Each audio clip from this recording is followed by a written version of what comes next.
Hello friends, ఈరోజు మన video cauliflower కూర అండి.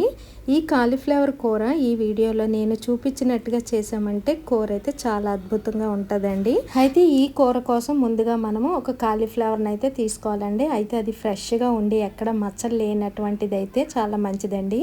మచ్చలు అవి ఉన్నట్టయితే పురుగులు అవి ఉంటాయని అంటారు. అందుకని కాలీఫ్లవర్ ఎప్పుడు తెచ్చుకున్నా మనం ఫ్రెష్గా ఉండేటటువంటిది తెచ్చుకోవాలండి. అయితే ఆ కాలీఫ్లవర్ని ఇక్కడ చూసారా నేను ఎలా అయితే కట్ చేస్తానో ఈ మాదిరిగా పువ్వు అంతా కూడా ముక్కల్లాగా ఉండేటట్టు చూసుకొని అవి కట్ చేసుకోవాలి. వాటిని కాస్త ఇలా కట్ చేసేసిన తర్వాత ఒకసారి బాగా కడిగేసుకోవాలండి. ఇది కడిగేటప్పుడు అంటే మార్కెట్లో తెచ్చుకునేటప్పుడు డస్ట్ అది ఉంటుంది కాబట్టి కడిగేటప్పుడు కాస్తంత శుభ్రంగా కడిగేసుకుని ఇలాగ ఒక దాంట్లోకి ట్రాన్స్ఫర్ చేసేసుకోవాలండి. అయితే మనము ఈ కూర వండేటప్పుడు కాలీఫ్లవర్ అయితే కొంచెం పెద్ద సైజులో ఉండేటట్టు కట్ చేసుకుంటే చాలా మంచిదండి. ఇప్పుడు దీనికోసము ఇలాగ అన్నీ కూడా ఒక కడిగేసి ట్రాన్స్ఫర్ చేసేసుకున్న తర్వాత ఒక బాండీలో నీళ్లు తీసుకుని ఆ నీళ్ళని కాస్త స్టవ్ మీద పెట్టుకోవాలండి. అయితే అందులోని కాస్తంత ఉప్పు కాస్తంత పసుపు వేసి ఆ నీళ్ళని బాగా మరగనివ్వాలండి. అవి కాస్త బాగా మరిగిన తర్వాత మనం కాలీఫ్లవర్ ముక్కలు కట్ చేసుకుని పెట్టుకున్నాం కదండి, అవి కాస్త ఇందులో వేసేసుకోవాలి. అయితే మనం ముక్కలు వేసేటప్పుడు చిన్న మంట మీద స్టవ్ పెట్టేసుకుని ఆ తర్వాత ఈ ముక్కలను అయితే వేసుకోవాలండి.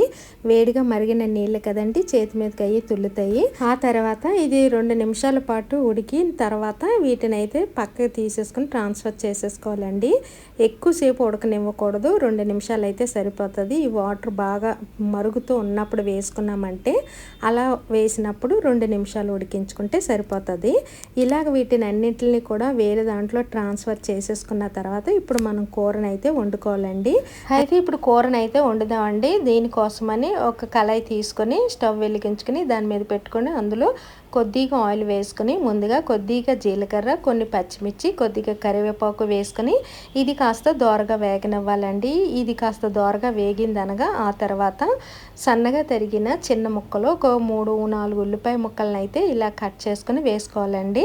ఇది కాస్త దోరగా వేగిన తర్వాత ఇందులోని మనం ఫ్రెష్గా అప్పటికప్పుడు దంచి పెట్టుకున్న అల్లం వెల్లుల్లి పేస్ట్ని అయితే వేసుకోవాలండి. ఇది కాస్త వేసిన తర్వాత కాస్తంత చిన్న మంట మీద పచ్చివాసన పోయేంత వరకు వేయించుకోవాలండి. ఆ తర్వాత మీడియం సైజు టమాటాలని ఒక 3 చిన్న ముక్కల కింద కట్ చేసుకుని అవి కూడా వేసేసిన తర్వాత కొద్దిసేపు ఇవి వేగనివ్వాలండి. ఇది వేగేలోపు మనం కొద్దిగా కొబ్బరి, కొద్దిగా జీడిపప్పు, కొద్దిగా వేపిన శనగపప్పు వేసి దీన్ని కాస్త మెత్తగా గ్రైండ్ చేసుకుని పక్కన ఉంచుకోవాలండి. ఈ కూరలోకి అయితే ఇది ఉపయోగపడుతుంది, కంపల్సరీ ఈ పేస్ట్ అయితే వేయాలండి.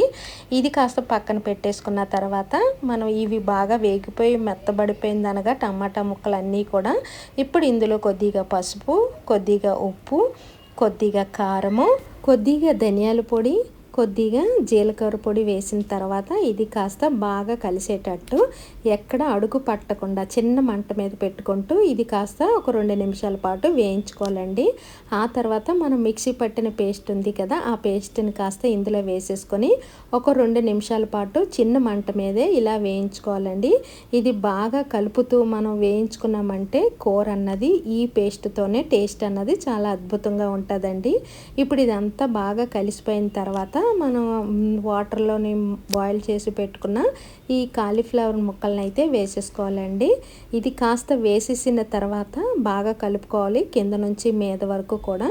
అయితే ఇది ఇక్కడ చిన్న మంట మీద లో ఫ్లేమ్ మీదే పెడుతూ కలుపుకోవాలండి, లేదంటే కింద అడుగు పడుతుంది. ఇదంతా బాగా కలిసిన తర్వాత ఇందులోని కొద్దిగా వాటర్ని అయితే వేసుకోవాలండి. ఇలా కొద్దిగా వాటర్ని వేసేసుకున్న తర్వాత ఒకసారి కలిపేసుకొని ఒక 15 నిమిషాల పాటు ఉడకనివ్వాలండి. అయితే అది మీడియం ఫ్లేమ్లోనే నెమ్మదిగా ఉడకనివ్వాలండి. అలా ఉడికితేనే ఈ కాలీఫ్లవర్ అన్నది పేస్ట్ లాగా అయిపోకుండా ముక్కలు చక్కగా కనబడుతూ ఉడుకుతుందండి. ఇలా మూత పెట్టేసి ఒక 15 నిమిషాలు ఉడికించేసుకున్న తర్వాత ఇలా మూత తీసి ఒకసారి కలిపేసుకొని ఇప్పుడు ఇందులో కాస్తంత కొత్తిమీర, కాస్తంత కసూరి మేతి వేసుకొని బాగా కలిపేసుకొని దించేసుకోవడమేనండి. ఈ కాలీఫ్లవర్ కూర కానీ ఇలా వండామంటే కూర అయితే చాలా అద్భుతంగా ఉంటుందండి. ఈ కూరని మనం రైస్లో కానీ చపాతీలో కానీ తిన్నామంటే చాలా అంటే చాలా అద్భుతంగా ఉంటుంది ఫ్రెండ్స్. ఒకసారి మీరు కూడా ట్రై చేసి ఎలా ఉందో నాకైతే ఒక కమెంట్ పెట్టండి ఫ్రెండ్స్.